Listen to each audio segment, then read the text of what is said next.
bonjour. Alors, troisième et dernier sujet, on va parler des agences matrimoniales de l'Est. Rencontrer une femme russe, trois démarches importantes et justement ce sujet de bien choisir un site de rencontre ou une vraie agence matrimoniale. Et si vous ne choisissez pas l'agence matrimoniale qui est une vraie agence matrimoniale, celle de mon épouse, je vous conseille de bien écouter ce que je vais vous expliquer dans cette vidéo.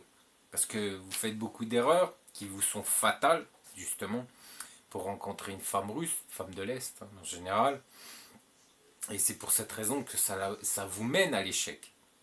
Alors pour éviter que vous passiez des longues années dans votre recherche, et puis dépenser des sommes astronomiques, comme j'ai vu là dernièrement dans une vidéo, que ce pauvre monsieur avait fait 3 voyages de groupe, ce qui lui a dû lui revenir à 3, 6, 9, à peu près 9000 euros juste pour les frais d'agence, hein, c'est tout. Hein.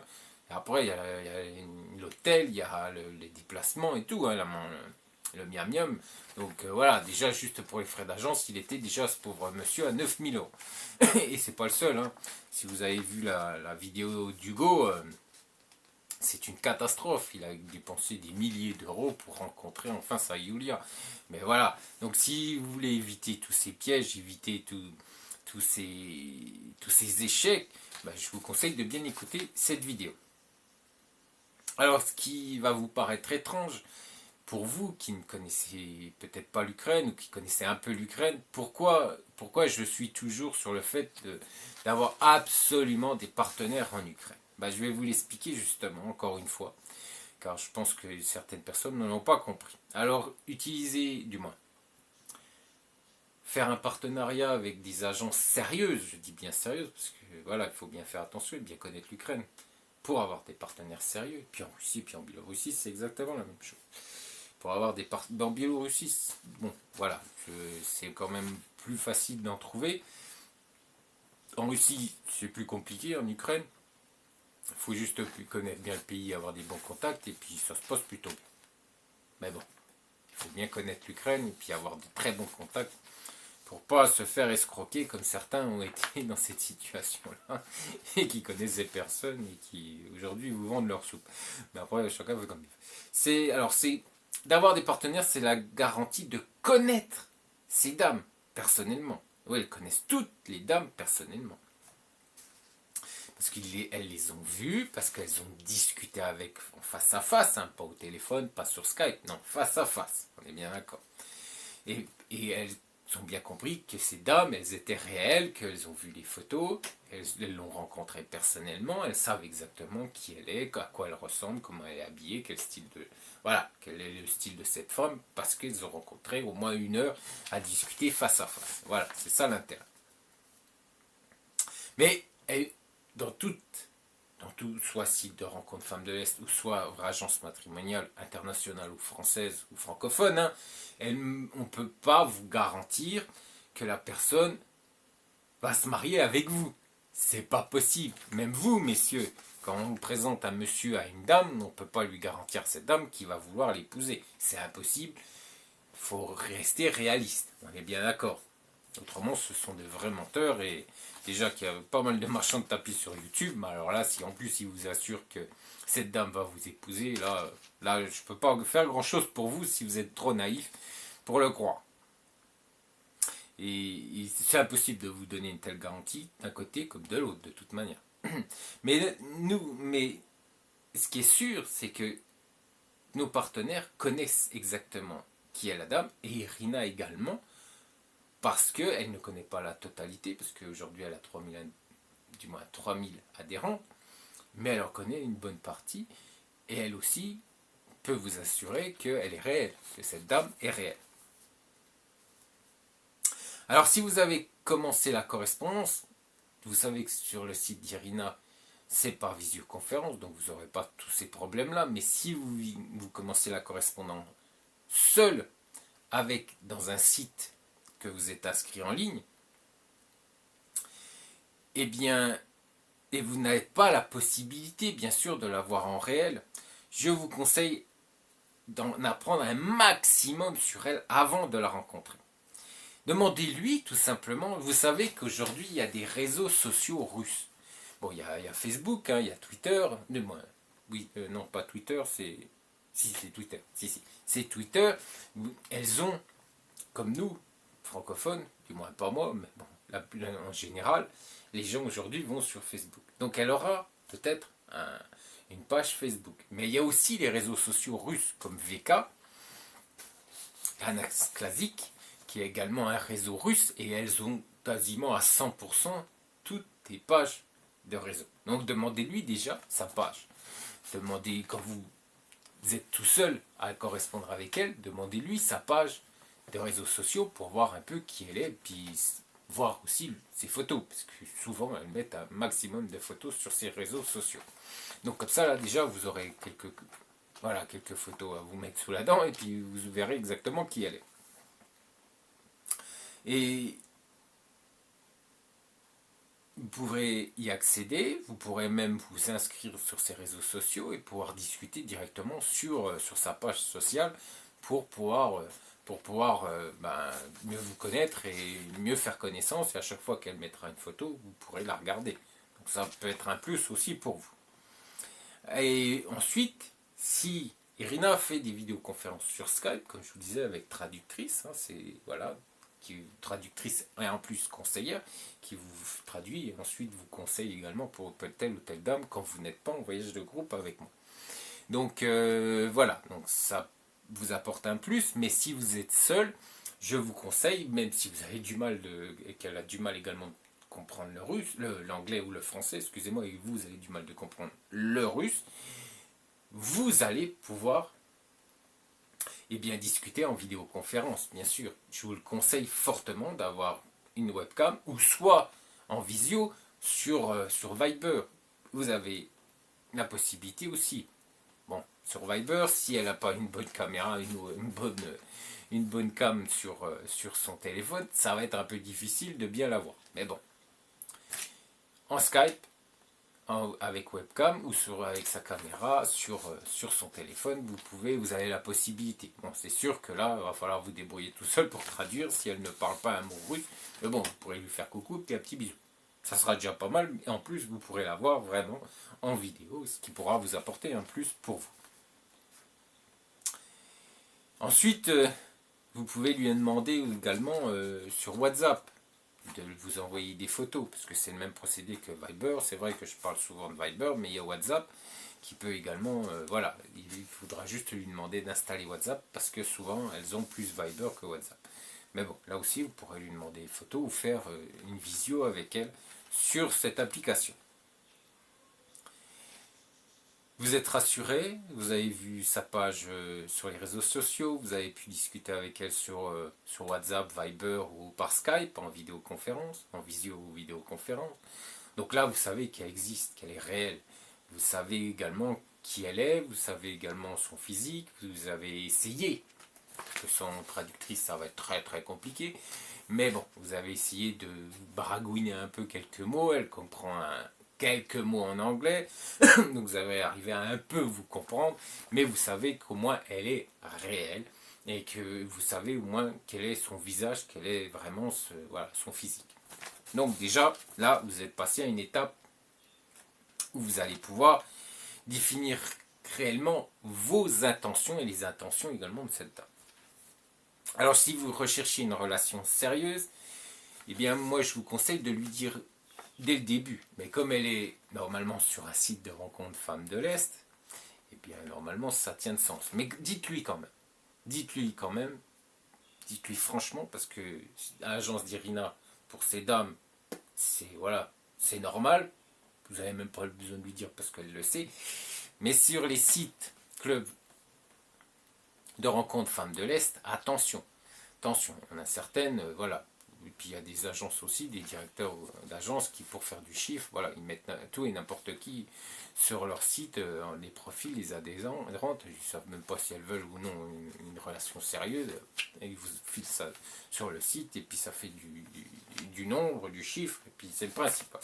Donc je vous conseille tout de suite de mettre les pendules, du moins, les barres sur les T et les points sur les I, les pendules à l'heure, voilà, c'est ce que je voulais dire, et lui dire tout de suite, je recherche une relation sérieuse. Ça, je vous le conseille également fortement de tout de suite. Voilà. Elle sait exactement où vous en êtes. Et également, lui demander tout de suite si elle est prête à déménager pour venir dans votre pays. Voilà, alors, bon, pour moi, français, bien sûr, et après, il y a les Canadiens, il y a les Suisses, il y a les Belges, etc. Donc, demandez-lui tout de suite, alors soit avec votre petit traducteur hein, sur Google, mais bon, faites attention au niveau de la traduction, qu'ils traduisent bien, parce que vous n'êtes pas, c'est pas gagné, hein. Et puis autrement, croisez les doigts pour qu'elle comprenne quelques mots en anglais, qu'elle comprenne vos questions. Mais question primordiale dès le début de votre correspondance, c'est est-ce que tu souhaites une relation sérieuse? Parce que moi, je veux une relation sérieuse. Et est-ce que tu acceptes de déménager? Alors, par rapport à votre pays, bien sûr.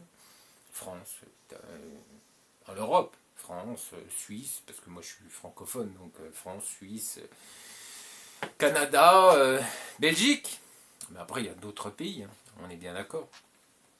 Où vous vivez, le pays où vous vivez, donc vous lui demandez si elle accepte de déménager dans votre pays pour y vivre.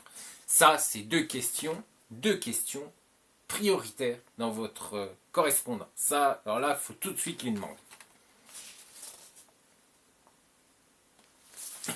Parce que ça, c'est hyper important que vous sachiez si elle accepte, bien sûr, de venir vivre en France si, déjà dans sa tête, elle est prête à tout quitter pour vous. Ça, c'est hyper important que vous le sachiez dès le début.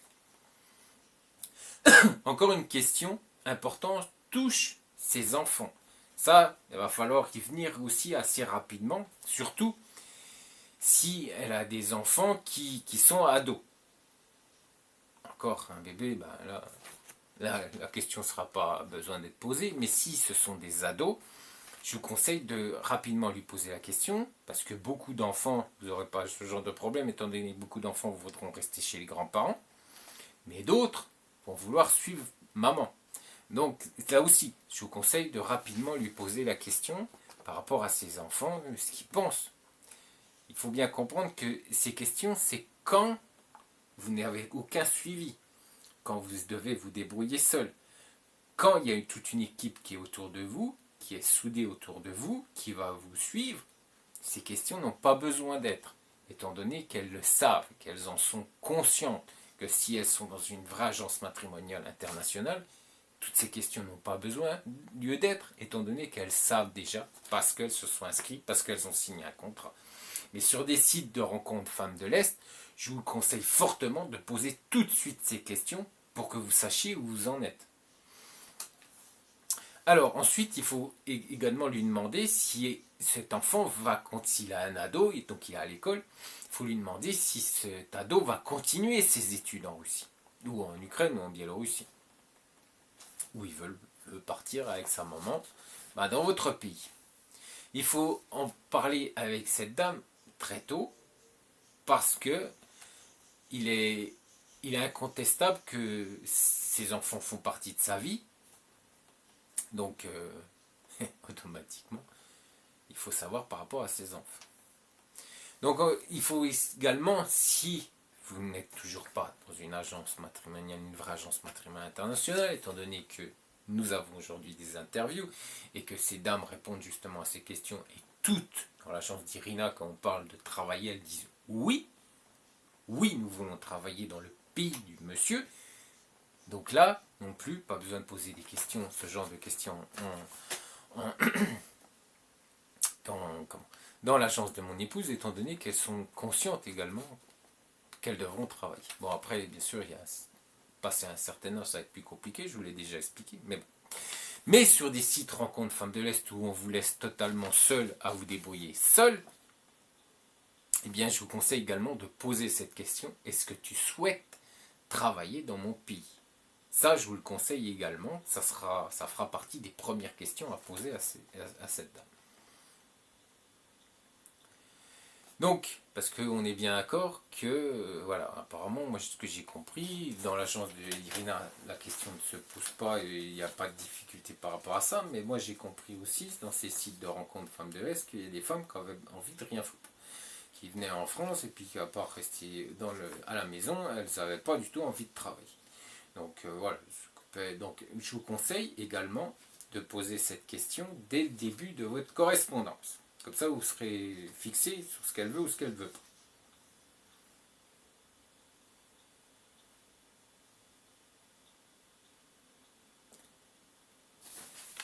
Parce que si vous ne posez pas toutes ces questions, ensuite, bien sûr, ça va revenir et il pourrait avoir des conflits entre vous, surtout par rapport au travail.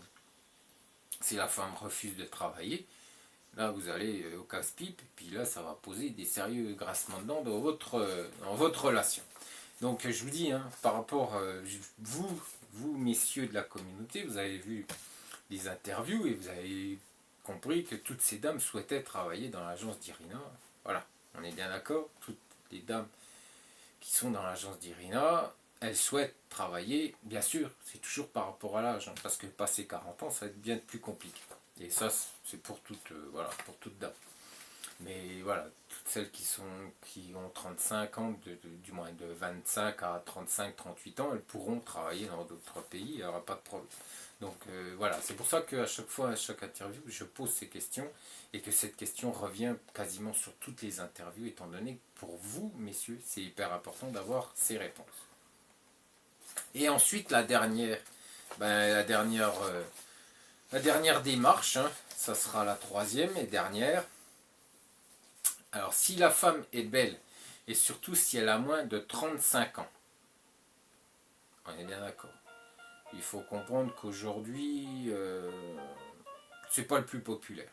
On a 35, 38, 40 ans, voilà, 42. Je pense que la fourchette entre 35 et 45 ans, c'est le plus populaire aujourd'hui dans l'agence de mon épouse. Après, sur les sites de rencontres femmes de l'Est, là, je peux pas vous dire. Mais sur le site de mon épouse, c'est comme ça. C'est les plus populaires.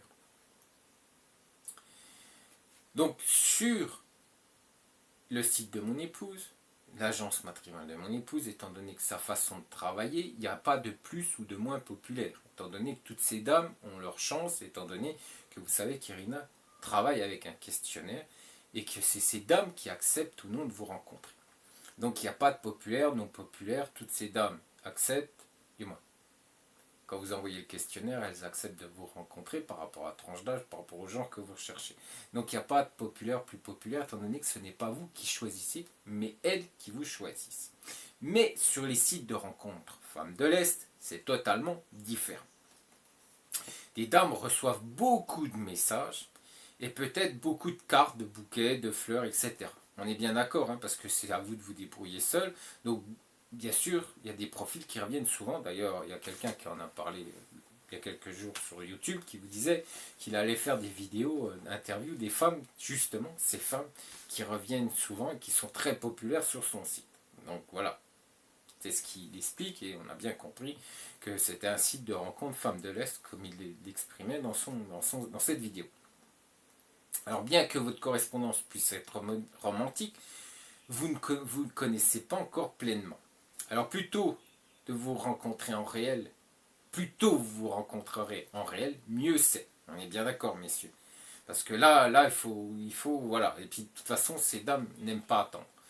Que vous passiez par un site de rencontre Femmes de l'Est ou une agence matrimoniale internationale, et elles souhaitent quand même que ça se fasse vite. Il faut au maximum 3 mois. Parce qu'après 3 mois, ça commence à les lasser et ensuite elles vont plus trop avoir envie. Il faut bien comprendre que des hommes ont laissé passer trop de temps parce qu'ils ne savaient pas, ce qu'ils devaient faire, parce qu'ils n'étaient pas trop motivés pour partir, pour prendre un billet d'avion. Eh bien, ils ont perdu. Ils ont perdu le fait parce qu'elles n'ont pas été assez. Ils n'ont pas été assez motivés, assez. Voilà. Ils n'ont pas passé assez vite à l'action. Et ces femmes se sont découragées de les rencontrer, donc elles sont passées à autre chose. Il faut bien comprendre que la femme ukrainienne aime l'action. Voilà. Il faut, voilà, la passivité pour une femme ukrainienne, c'est pas bon. Elles n'aiment pas ça du tout. Donc il faut être, voilà, il faut aller de l'avant et c'est ça qu'elles aiment chez un homme.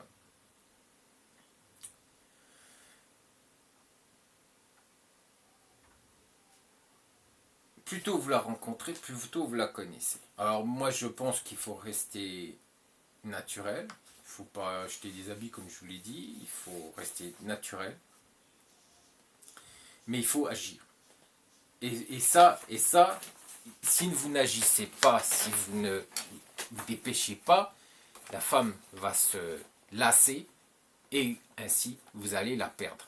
Donc, 3 mois, c'est grand maximum pour la rencontrer, que ce soit en site de rencontre Femme de l'Est ou agence matrimoniale internationale, une vraie agence matrimoniale internationale. C'est la même chose pour tous. Il faut vous dépêcher. Si par contre vous voyez que la dame dit bah non, on peut discuter, on peut voilà, et que la dame continue à discuter avec vous pendant des semaines et des semaines et des semaines, bah, je peux vous assurer que c'est pas une femme ukrainienne avec qui vous parlez. Alors soit comme dirait Thierry, soit c'est un gros c'est un gros barbu de Floride avec qui vous discutez, mais ce qui est sûr c'est que si il accepte de passer beaucoup de temps sur internet à discuter avec vous pendant des semaines et des semaines et des semaines, bah c'est pas du tout la mentalité ukrainienne, ni russe, ni biélorusse. Donc là, vous avez intérêt de réfléchir et vous poser la question, qui est derrière l'ordinateur? Allez, je vous dis ciao, puis à bientôt.